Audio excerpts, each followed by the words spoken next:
नमस्कार। प्रारंभ पर आप सभी का स्वागत है। मैं अवनीश।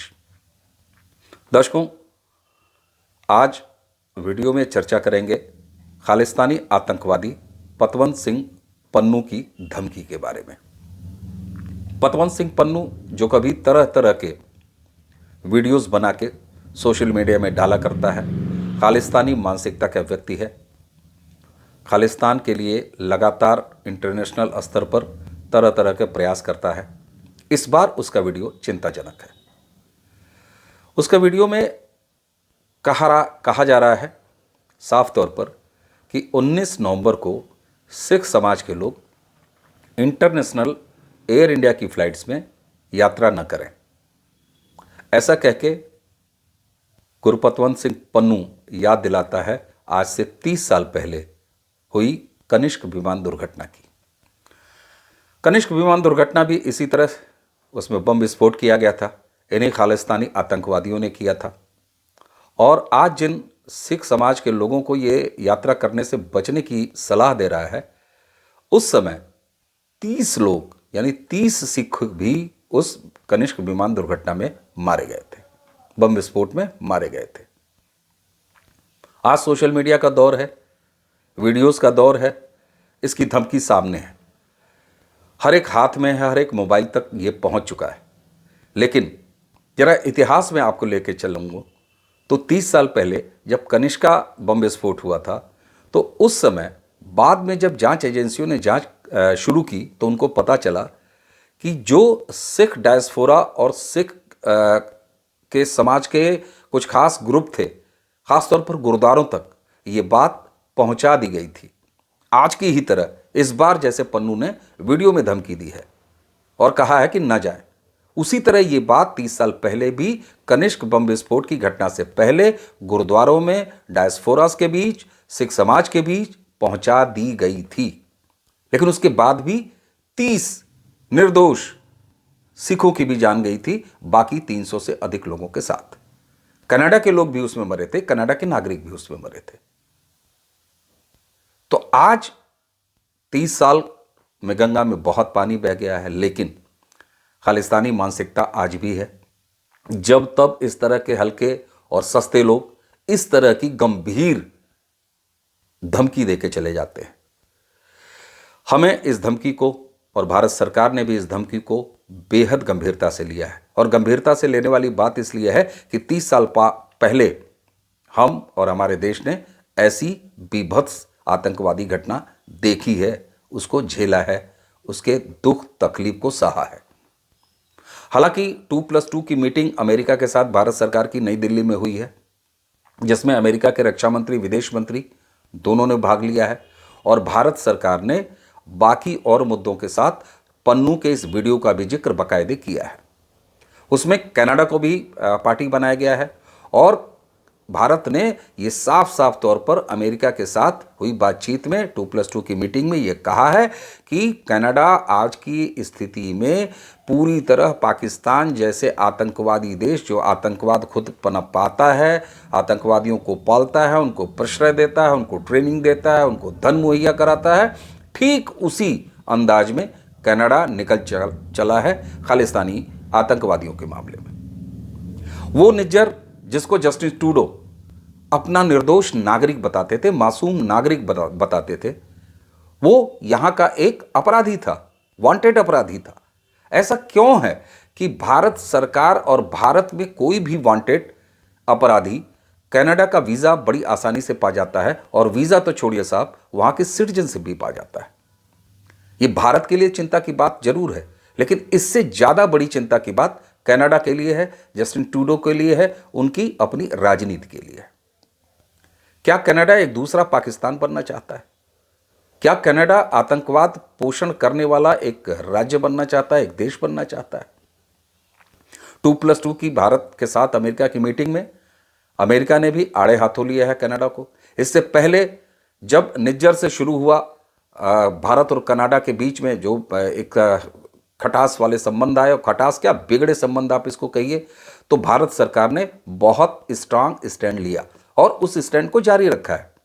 अमेरिका के साथ 2+2 की मीटिंग में एक बार फिर भारत ने यह दोहराया कि हमारे कनाडा के प्रति स्टैंड में कोई फर्क नहीं है, यानी भारत सरकार अब भी जीरो टॉलरेंस की मुद्रा अपनाए हुए है कनाडा के साथ, जहां तक उसके आतंकवादियों को पनाह देने, उनको प्रश्रय देने की बात है।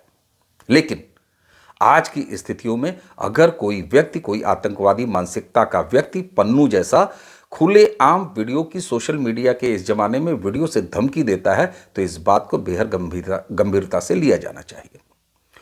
हमारा समाज गंभीरता से ले रहा है, सरकार भी गंभीरता से ले रही है, एजेंसियां गंभीरता से ले रही है। हमें आशा है कि एयर इंडिया जैसे सर्विस प्रोवाइडर वो भी इसको गंभीरता से ले रहे होंगे। इंटरनेशनल स्तर पर जो फ्लाइट्स एयर इंडिया की चलती हैं उन जगहों पर भी एहतियात बरता जाएगा। लेकिन पन्नू की धमकी को जरा आगे बढ़ाइए। उस वीडियो में पन्नू ने एक और बात कही है। उसने इंदिरा गांधी इंटरनेशनल एयरपोर्ट नई दिल्ली, उसके नाम बदलने की बात कर रहा है वो। और दुर्भाग्य देखिए, वो ये कह रहा है कि इंदिरा गांधी इंटरनेशनल एयरपोर्ट का नाम बदल के इंदिरा गांधी जी की हत्या करने वाले सतवंत सिंह और बेअंत सिंह के नाम पर रखा जाए। 2014 से इस देश में जब से एक राजनीतिक सत्ता परिवर्तन हुआ है, एनडीए की सरकार आई है, नरेंद्र मोदी प्रधानमंत्री बने हैं, तो भारत की मुख्य विपक्षी पार्टी के तौर पर कांग्रेस की स्थिति जरा अजीब सी हुई है। स्थिति यह है कि नरेंद्र मोदी, उनकी सरकार के खिलाफ या देश में कुछ भी अशुभ घट जाए तो कांग्रेस पार्टी और तमाम विपक्ष के लोग संतोष में होते हैं, बल्कि खुश होते हैं। उन्हें संतोष होता है कि इससे नरेंद्र मोदी की सरकार बदनाम हो रही है, इससे नरेंद्र मोदी बदनाम हो रहे हैं, एनडीए की सरकार बदनाम हो रही है। लेकिन जरा खालिस्तानी आतंकवादी पन्नू की धमकी को देखिए। वो कांग्रेस और भारतीय जनता पार्टी में कोई फर्क नहीं कर रहा है, वो नरेंद्र मोदी में कोई और इंदिरा गांधी में कोई फर्क नहीं कर रहा है। वो इंदिरा गांधी इंटरनेशनल एयरपोर्ट के नाम को बदलने की बात कर रहा है, तब वो भारतीय जनता पार्टी या एनडीए या नरेंद्र मोदी के प्रति अपने किसी वैमनस्य को नहीं सामने रख रहा है। तो यहां पार्टी का फर्क खत्म हो चुका है एक आतंकवादी के नजरिए से, पन्नू की नजर से। ऐसे में एक दुख की बात जरूर है, ठीक ठाक समय बीत चुका है पन्नू के इस धमकी वाले वीडियो को आए हुए, लेकिन बड़े दुख के साथ इस बात को महसूस किया जा सकता है। आप सब जानते होंगे कि अभी तक पंजाब से, हमारे पंजाब से किसी भी ऐसे समाज के नेता, धार्मिक नेता या धार्मिक ऐसे व्यक्तित्व, उनका कोई भी रिएक्शन, निंदा का सामने नहीं आया है। इंटरनेशनल स्तर पर भी अभी तक इस तरह की कोई समाज की तरफ से निंदा की प्रतिक्रिया नहीं देखने को मिल रही है। हां, सोशल मीडिया पे कई सारे ऐसे लोग हैं, कई सारे ऐसे सिख भाई भी हैं, सिख समाज के लोग हैं, जो अपने व्यक्तिगत स्तर पर अपने इंस्टाग्राम पे, अपने ट्विटर पे, अपने वीडियोस में, अपने फेसबुक पे ऐसी निंदा की बातें जरूर कर रहे हैं।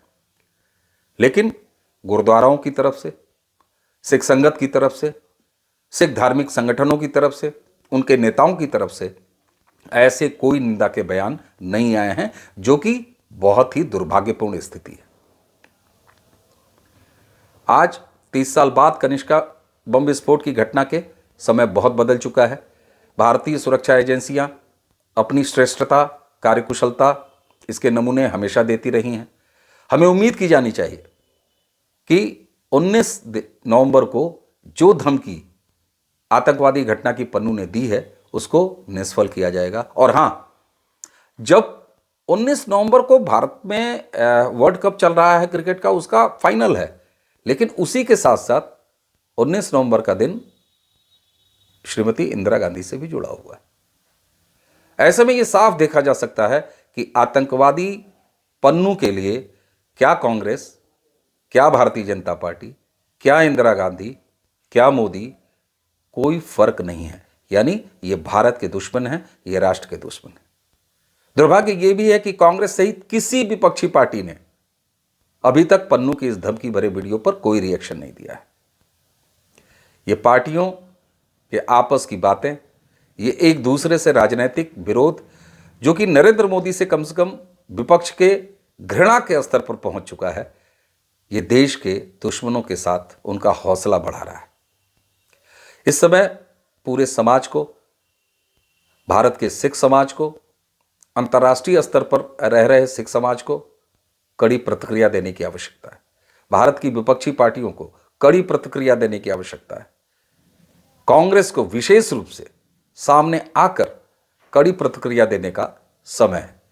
लेकिन दुर्भाग्य है कि अपनी सस्ती राजनीति में डूब चुकी कांग्रेस और बाकी विपक्षी दल इसे भी अगर नरेंद्र मोदी के खिलाफ एक अवसर के तौर पर देख रहे हो तो इसमें भी कोई हर्ज नहीं होना चाहिए, बहुत आश्चर्य नहीं होना चाहिए। तो ये व्यथित कर देने वाला समाचार है, लेकिन हमें अपनी सुरक्षा एजेंसियों, अपनी सरकार और इसकी विदेश कूटनीति पर पूरा भरोसा रखना चाहिए। उम्मीद है कि पन्नू का ये वीडियो एक बार फिर कोरी धमकी के तौर पर ही रह जाएगी और ऐसी कोई घटना नहीं होगी। अगर ऐसी कोई हिमाकत होती भी है तो भारतीय एजेंसियां उसको निष्फल करने में कामयाब होगी। आज के लिए बस इतना ही।